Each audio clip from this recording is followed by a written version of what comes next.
بھائیو، آپ صلی اللہ علیہ وسلم کی وفات کے 50 سال کے بعد 60 ہجری میں حضرت امیر معاویہ رضی اللہ تعالیٰ عنہ فوت ہوئے، اور جاتے جاتے انہوں نے اپنی زندگی میں ہی مرنے سے 4 سال پہلے ہی اپنے بیٹے یزید کے لیے بیعت لینا شروع کر دی۔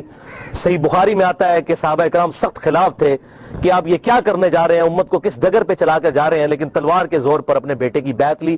صحیح بخاری میں موجود ہے۔ یہ کہتے ہیں جی بیعت کر لی تھی، گن پوائنٹ پہ بیعت کی، تو بیعت تو دل ہی ماننے کا نام ہے۔ اور میں حضرت عمر کا فتویٰ بھی اینڈ پہ بتاؤں گا صحیح بخاری سے کہ جو تلوار کے زور پر بیعت ہو اس کو حضرت عمر کہتے ہیں یہ بیعت ہی نہیں ہے۔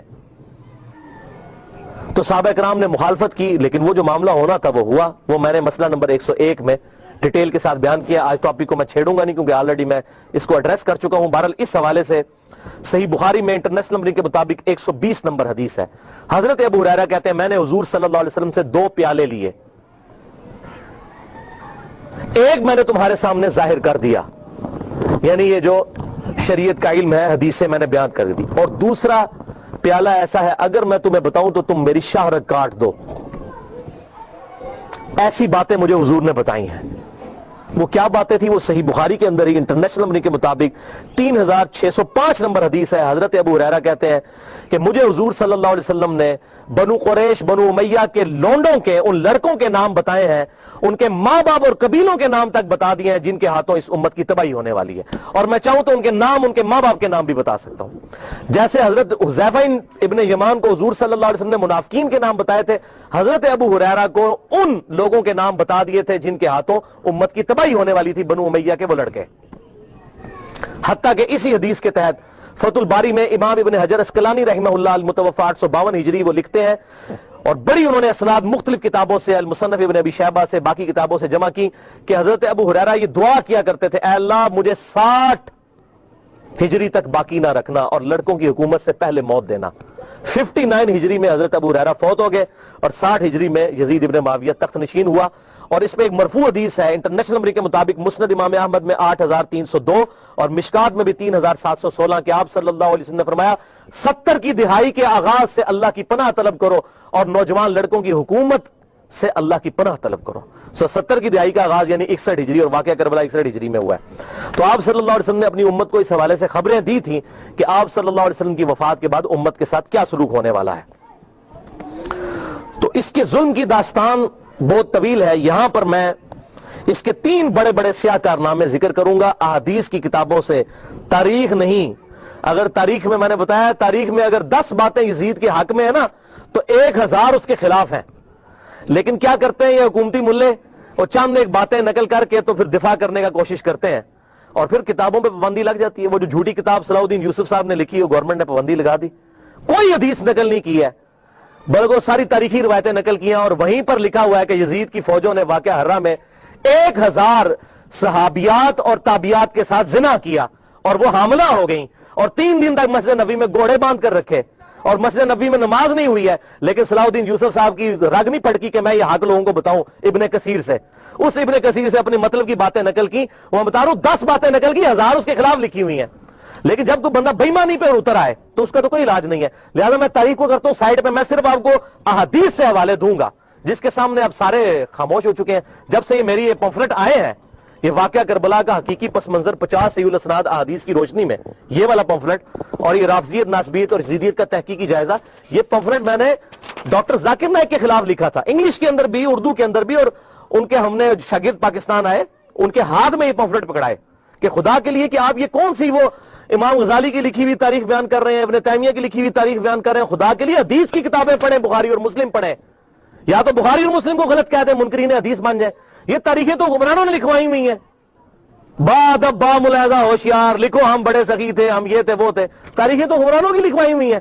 حدیثیں ہیں، یہ ہیں ایماندار لوگ محدثین، یہ ہیں اصل اہل حدیث اہل سنت جنہوں نے حق بات امت کو بتائی، ان کو فالو کریں۔ تو دین جب محدثین سے لیا تو اس طرح کی باتیں محدثین سے لینی ہے، اتھینٹسٹی تو محدثین کی ہے نہ کہ ان لوگوں کی ہے۔ تو اس حوالے سے یہ بات آپ سمجھ لیجئے۔ 3 سیاہ کارنامے یزید کے۔ پہلا سیاہ کارنامہ 61 ہجری میں آپ صلی اللہ علیہ وسلم کی وفات کے بعد 50 سال کے بعد عبید اللہ ابن زیاد کو گورنر لگا کر اس کے ذریعے